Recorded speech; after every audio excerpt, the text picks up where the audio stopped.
Batman is the greatest superhero in all the world. You know it, I know it, everybody knows it. Batman Day is now officially upon us. Spider-Man could never. Ladies and gentlemen, welcome back. So this past week, we had the release of Batman and Deadpool #1, the crossover between Marvel and DC. And you know what I have to say about the crossover between Marvel and DC? I have to say that for the record, I never doubted. There wasn't ever an ounce of skepticism in my voice when they announced at Comics Pro that they were going to be doing this. Did I have any snarky comments about it? Absolutely not, because I am a true believer. And boy, oh boy, are there a lot of other true believers in the comic book market, because man, oh man, these books have been selling like no other book I think that we've had in this entire calendar year. Actually, that's not true. There's been some other Batman books that actually have been selling just as much, and that, I guess, is where we have to take it to the title of the video. Batman is everywhere, and everybody's buying Batman here on Batman Day. And with everything going on in the comic book market and continually going back to the well of gimmicks like blind bags and crossovers and reboots and new #1s and what if universes and absolute Batman universes, is it a problem that they have to continue to use these quote unquote gimmicks in comic books to generate sales? Well, in this video, we're going to talk about it. It's actually a genuine question. But of course, before I get into it, if you guys could like, comment, subscribe, I appreciate it. Helps for the channel doing those things. But there you guys see it. Marvel and DC Deadpool Batman #1, the comic book written by Zeb Wells. This is one of 2 comics that is going to be doing a crossover series. I believe that technically this comic book is underneath the Marvel Publishing umbrella. And then later on, we're going to be getting a DC version. But this is a comic book that came out this week, obviously featuring 2 of the most premier characters within each company, Batman and Deadpool. And man, oh man, I mean, even with the reviews of this comic book being, kind of average at best, the amount of sales that it is generating is on a level I don't even know if Marvel and DC were anticipating themselves. And just looking at how many comic books are selling on the secondary market is mind-blowing. I mean, and this is not to mention like how many books are actually being sold at the comic book stores. You know when it's going hot on the secondary market as a brand new comic. That means that in the stores themselves, they're selling a ton of these things. Even though this is a book that's not selling like above retail. I mean, most of the sales that I'm scrolling past right here are generally the retail prices for this book. Although I will say that the Deadpool Batman cover that is the homage to Hulk 340, this cover done by Ryan Stegman, does seem to be the one that is kind of leading the pack a little bit. If you guys don't know, this was an open order cover, which means it has a regular retail cover price on it, and LCSs could order as many as they want of it. But even with that, it's being sold around the $30 price point. So kind of selling around a 1 in 25. And again, I just kind of wanted to do a video about it because being that this is Batman Day, which if you guys don't know, DC has a special Batman celebration day in September. We actually saw Batman trending on Twitter. And I think that that is a testament to the, cultural force that Batman currently is and the amount of people that are interested seemingly in comic books at this current moment in time. And again, this is a comic book that very, very clearly is already showing up on all of the trending lists, all of the hot lists.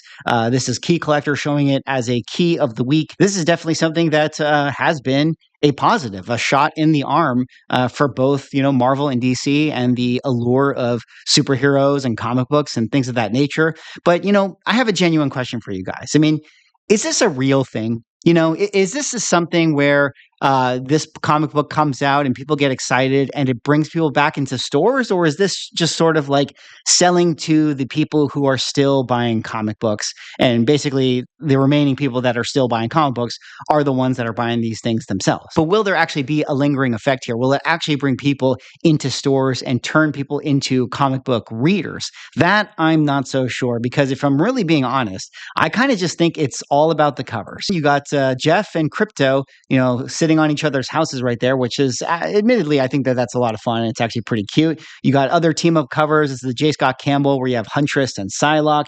You got another team up cover here. You got Daredevil and Green Arrow. You got Poison Ivy and Rogue right here. You got the Peach Momoko variant that has Elektra on it. You got the Daniel Warren Johnson cover right here. And it seems to be, at least for right now, the 2 that are the biggest standouts in terms of their secondary market values are leading the charge are the Ryan Stegman Hulk 340 homage, and then also also the Art Gem cover that features Magic and Catwoman. Now, in addition to this, they're already doing reprints. I mean, we have the second printing of the Ryan Stegman cover that features the character logo. We're going to talk about him in a second. And then there were some of the incentive covers. That was the Virgin Art Gem, the 1 in 100, the 1 in 200 Greg Capullo sketch variant, and then everybody's favorites, current working artist today, Frank Miller, with his rendition of Wolverine and Batman. And yeah, you know, it's definitely a cover. But hopping back over to eBay, we see the highest price things are selling $600 right here for CGC 98 pre-screens of the 1 in 200, two-time signed. This one's going to be by Capullo and Zeb Wells being the writer. We have another one here, the Frank Miller cover I just mentioned, $600. It's a 1 in 50, Capullo, Wells, and Miller. Here again is the Capullo 1 in 200, selling right around ratio at $200. So that is Deadpool and Batman. A little other interesting news. Marvel just introduced a brand new character that's a crazy mashup of two iconic anti-heroes within the pages of this comic book itself. They introduced this new character here, which is basically a crossover between Lobo and Wolverine, introducing Logo, which if you're a speculator, this could actually be a thing. Unironically, you know, one of the things I think is so interesting about this crossover and this collaboration and the seeming success of it is that it makes me think about the Marvel Cinematic Universe and the DC Universe. Now that James Gunn is creating his own DC brand and has a connection with Marvel, he's made mention in the past about how maybe in the future they're going to be doing, you know, collaborations with the MCU, and there's going to be multiverses where they combine, you know, the DC Cinematic Universe and the Marvel Cinematic Universe. And frankly, if it's going to make money for both companies, it's going to happen. I mean, I think that this is sort of what we've already been seeing with the movies, is that they have to go bigger and bigger and create more and more crossover and include more and more high-profile actors and more team-ups and all this stuff in order to generate, you know, butts and seats. Maybe this character actually makes his way into a movie. I mean, maybe Henry Cavill will play him. I mean, who really knows what is in store in the future? But all I have to say is, as long as they keep doing these team-ups and crossovers and they're selling well, we're probably going to get more of them, which... Speaking of selling well and getting more of it, I don't know if you guys happen to see this, but being that it's Batman Day, I feel like we have to talk a little bit about Batman. Absolute Batman number 15 coming out in December. Scott Snyder released this image of the Joker looking like Venom, generated 9.2 million views. This was actually trending on Twitter yesterday, which was incredible. I mean, everybody is excited about the Absolute Batman universe, and it's definitely been doing really well. And this particular image got a lot of people talking, a lot of people really interested in the story. And I have to say, I mean, that is pretty cool to see that. I mean, I haven't really seen a comic book story trend in a long, long time. I mean, we have to go all the way back to maybe 2018 Venom, when Donny Cates was writing Venom, when the storyline itself was actually trending significantly, especially outside of the comic book space. And now it seems to be that the Absolute Batman universe is doing that, which is really, really cool to see. And similarly, you know, not to say that the Matt Fraction Batman isn't doing good as well. I mean, look at this headline. Batman number 1, comics sells over 500,000 copies. Now, to put that into perspective, earlier this year, Absolute Batman, I believe, had 400,000 copies sold.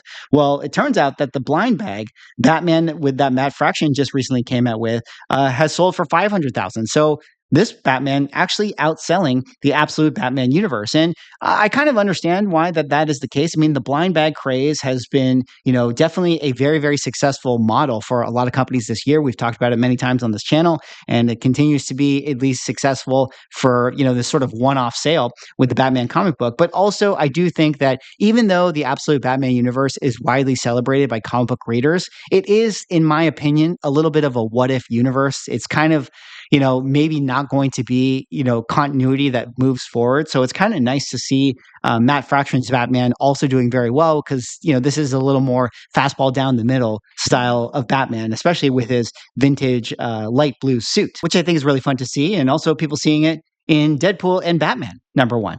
And I think a lot of people are seeing it because, again, the sales are crazy. Pages and pages and pages of it. And I don't think it's going to stop anytime soon. Anyways, that's all for this video. That was me just doing a quick little market report. Deadpool and Batman is the number 1 selling comic book in the world right now. Last little thing, a food for thought, maybe a bigger conversation at some point in the future. But what do you guys think that this means for comic books moving forward? The fact that it sort of requires at this point, you know, these companies to do team ups or, spin-off universes or reboots to number ones. Do you guys feel like that this is generally okay? That this is just the model of comic books and this is the way that it is? And in the world we live in today, you have to use these, I'll call them gimmicks, but the absolute universe is maybe a little bit above a gimmick. But, just because I can't think of another word right now, they have to use these sort of gimmicks to kind of create sort of new buzz and get people into stores and pick these things up. I mean, do you think that this is a problem overall? Do you think that DC has a problem, being that they're basically a Batman company? I mean, it is Batman Day, for crying out loud, and all of their top selling titles are related to this character. Anyways, that's all for this video. That was me doing a little bit of a market report. What do you guys think about all these Batman titles? How do you guys feel about Deadpool Batman #1? Did you end up picking up the book? Did you end up reading the book? What did you actually think of the story? Do you think that this is sort of just a gimmick and everyone is just buying this for the cover? Or do you think that this is going to be something that gets people back into comic book stores and full-time readers of comic books? Let me know in the comments. Anyways, thanks so much for watching. Like, comment, subscribe. See y'all in the next video.